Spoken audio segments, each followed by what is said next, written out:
시청자 여러분 안녕하십니까? 김필재TV의 김필재입니다. 이번 시간에는 국내외 경제 문제와 관련해서 전반적인 이야기를 하려고 합니다. 여러 가지 상황을 종합적으로 봤을 때 문재인 집권 기간 중에 정치, 안보, 경제 문제가 함께 터지는 다중위기 상황, 전문용어로 복합위기가 찾아올 것으로 예상이 됩니다. 그러면 왜 그런지 그 이유를 살펴보고 제 방송을 보시는 분들은 개인적인 대책을 마련하시기 바랍니다. 구체적인 대책과 관련해서는 뒷부분에 나오는 관련 영상 소개를 함께 보시면 될 겁니다. 제목은 경제공황 생존 전략입니다.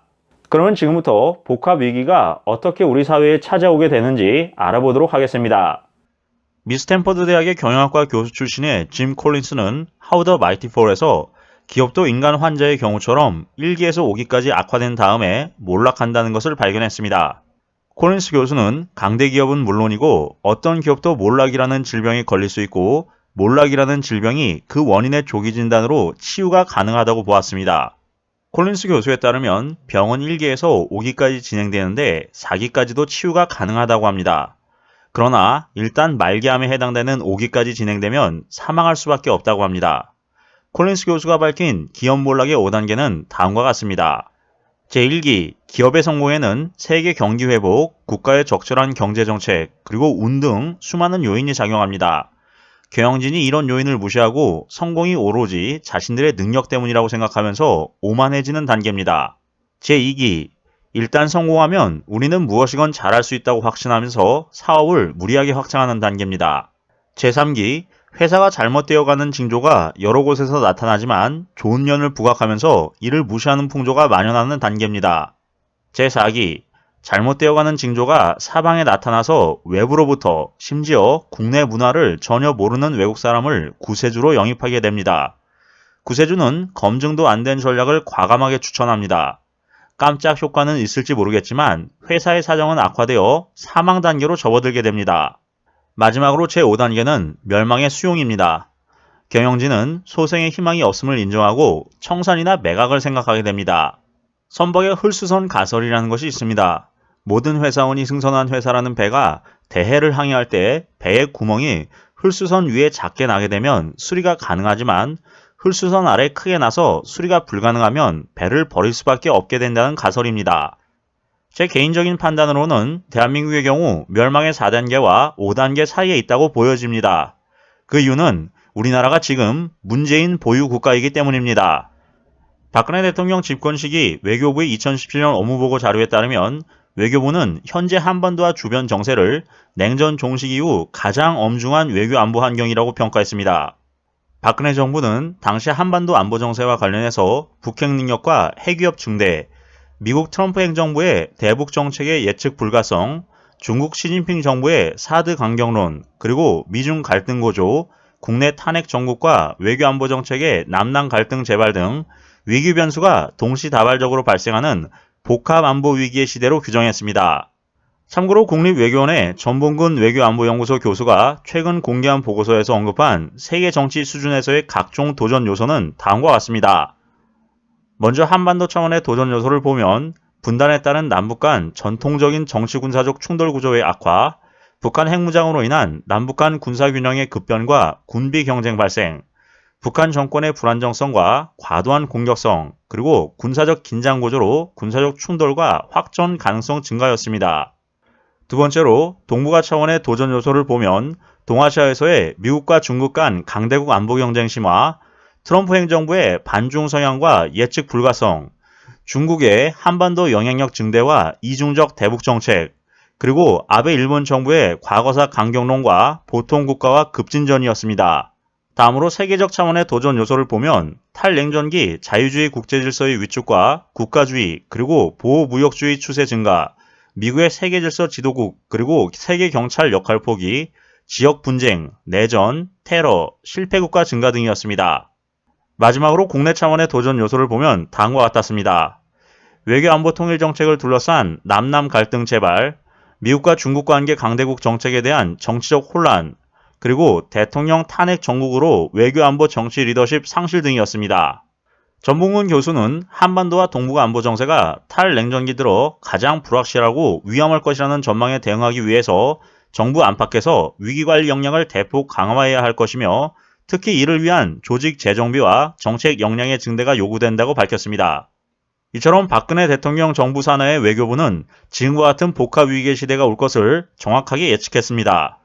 그러면 지금부터 최근 한국의 금융시장을 보도록 하겠습니다. 금융시장은 통상 그 나라 경제의 거울이라고 합니다. 특히 손익에 극도로 예민하게 반응하는 외국인들의 투자 행태를 보면 해당 국가에 대한 글로벌 평가와 시각을 가늠할 수 있습니다. 이런 측면에서 볼 때 최근 외국인들의 한국 금융자산 매도세가 심상치 않습니다.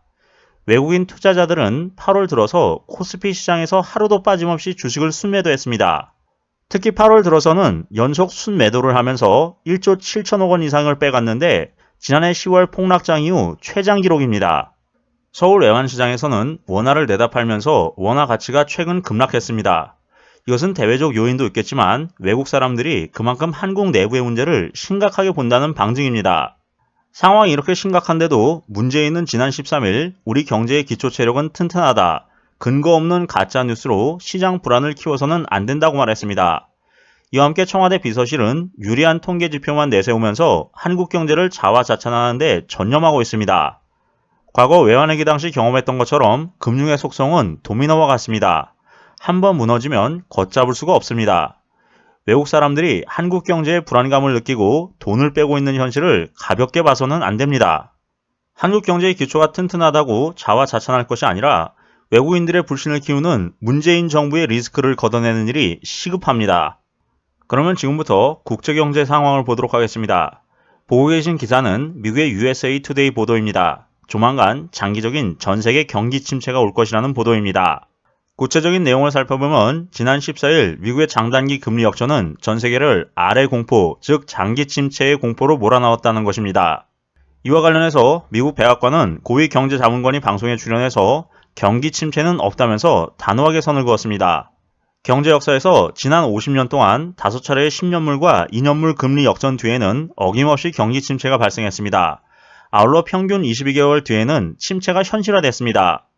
이 때문에 경기 침체를 걱정하는 목소리가 높아지고 있고 미국의 경제매체 폭스 비즈니스의 경우 지난 15일 미국의 경제 지표를 언급하면서 우려의 시선을 담은 기사를 내보내기도 했습니다.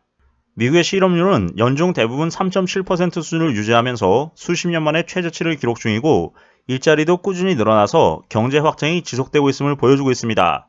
그렇지만 폭스 비즈니스는 노동시장 데이터는 다른 경제 지표와 다르게 현재보다는 과거를 반영한다는 점을 고려해야 한다고 지적했습니다. 경제 규모가 큰 독일과 영국 그리고 중국 등 다른 국가들도 경기 둔화세가 뚜렷합니다. 특히 독일 경제의 경우 지난 2분기 마이너스 0.1%의 성장률을 기록했습니다. 다시 말해서 독일 경제가 0.1% 쪼그라들었다는 것입니다. 미국을 필두로 한 무역 마찰이 수출 의존도가 높은 독일 경제에 충격을 가했다는 분석입니다.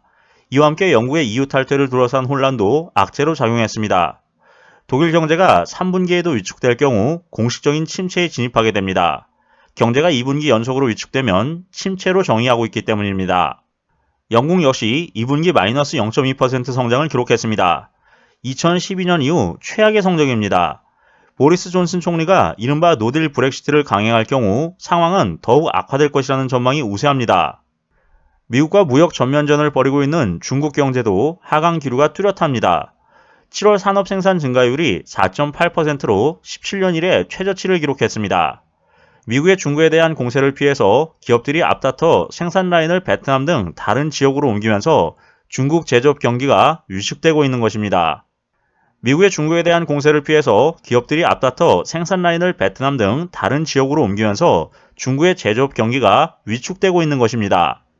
그러면 다시금 한국 경제 문제로 돌아와서 말씀드리겠습니다. 경제 문제에 있어서 문재인 정권은 사실상 대량 사멸을 추구하고 있습니다. 일단 모두 갈아엎고 새로 시작해야 한다는 생각을 가진 부류라고 보면 될 겁니다. 문재인 정권은 정말 많은 것을 성공적으로 죽이고 있습니다. 지금의 추세대로 가면 일단 국내발 금융위기 가능성이 매우 큽니다. 가까운 장래에 기업 대출이 회수가 안 되는 부분이 생겨날 겁니다. 한 개의 기업을 죽이려면 결국 은행이 같이 데미지를 입어야 합니다. 이 과정에서 패닉이 없어야 할 텐데 제가 봤을 때 문재인 정부의 위기관리 능력은 제로라고 생각됩니다. 제가 여러 차례 말했듯이 문재인 정권 하에서 금융위기 가능성이 계속 높아지고 있습니다. 사회 전반의 신용이 낮아지면 대출 금리가 가파르게 올라갑니다. 금리가 가파르게 올라가면 물가도 가파르게 올라가는데 경기가 단기간에 회복될 가능성이 없기 때문에 강력한 스태그플레이션이 올 가능성이 매우 높습니다. 아르헨티나를 보면 현재 기준금리가 60%입니다. 60%나 이자를 준다고 좋다고 아르헨에 투자했다가는 떼어먹힐 확률이 꽤 큽니다. 그래서 사람들이 들어가지 않는 겁니다. 산업 경쟁력과 신용이라는 것이 얼마나 중요한지는 망하는 나라를 보면 알 수가 있습니다. 아르헨은 과거 세계에서 손꼽히도록 잘 사는 나라였습니다.